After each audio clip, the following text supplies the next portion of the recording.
Hello everyone, and welcome to the Beginner's Guide to Genshin Impact. My name is Azuark, and in the last video I very rapidly talked you through how to improve one of your characters so that you'll have an easier time.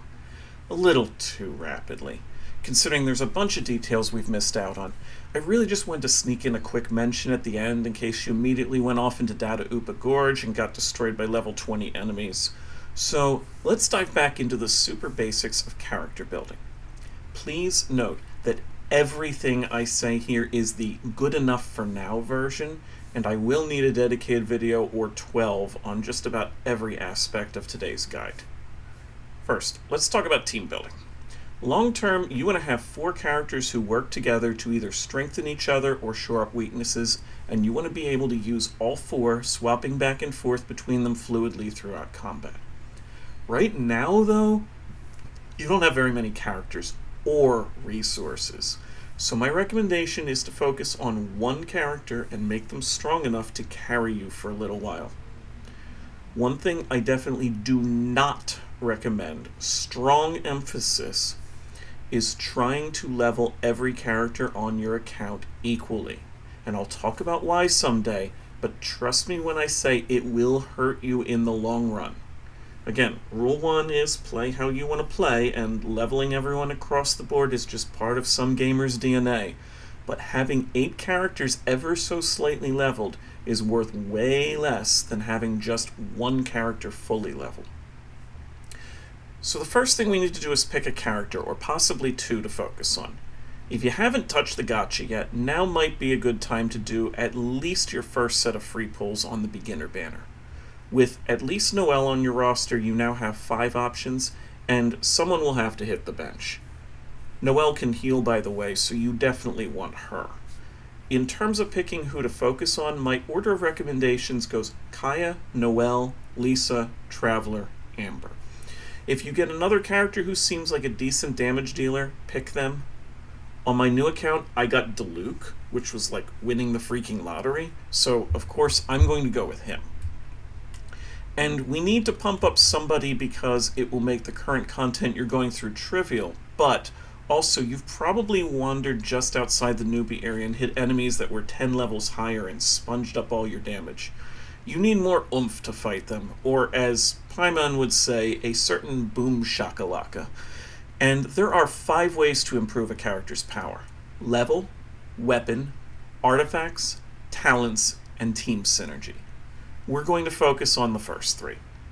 So first up is character level. On the first tab for your chosen character, there will be a prompt in the corner of the screen for spending experience books. While you might have actually gained a few levels on your character already, that is a trend that is going to come to a screeching halt very soon. The reality is that experience is super slow, and that grinding for it isn't even an option. The real way you level a character is by spending the books. So spend a few. It's important to note that your character will be capped at level 20 right now, so I wouldn't stress trying to gain a ton of levels. Take your chosen one to maybe 15 and stop. The truth is that for most characters, their level doesn't really add much for you beyond raising their max HP.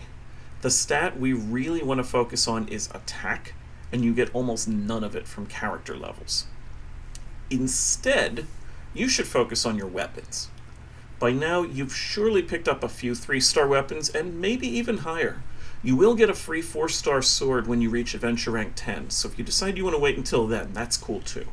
But you absolutely want to level a weapon. Leveling weapons is a little bit different. The experience for weapons is gained by feeding other weapons into it.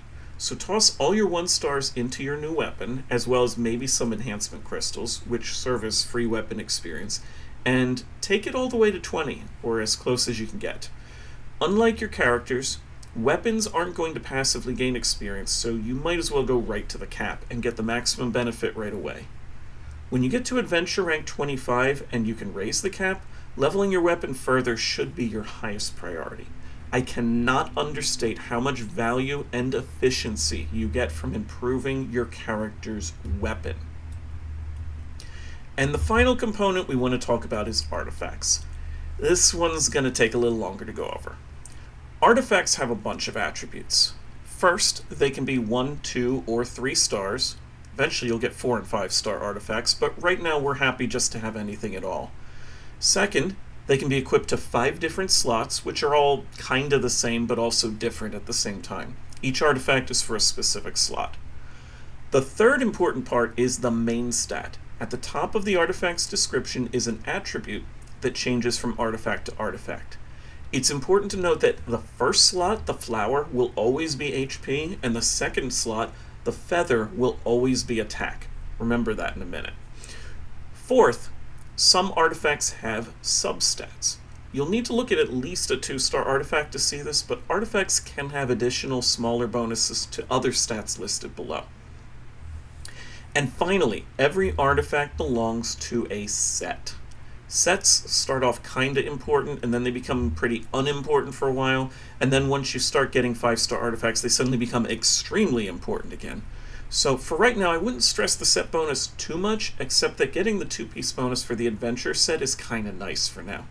You should start off by equipping something to each slot for your primary character, and then try to hit that 2-piece bonus on your other characters. Once you have more artifacts, fully equip them with random junk, but stick to 2 pieces for now, because we're going to need the leftovers for fodder. See, like weapons, artifacts are leveled by feeding other artifacts into them. There's a few key differences, though, and the biggest one is that you won't have an item that simply gives you free artifact experience. So all of your artifact experience is going to come from destroying other artifacts. But on the plus side, artifacts don't level as far as others. So hopefully you had at least a 2-star artifact available in each slot for your main character. Level the feather, which is the one in the second slot, as your highest priority. As many levels as you think you are reasonable, but go to at least +4. I know your artifacts will be in short supply, so you might not be able to go much further right now, but as you open chests, you'll get more artifacts, and you can come back later to raise it some more, or to raise your other character's artifacts.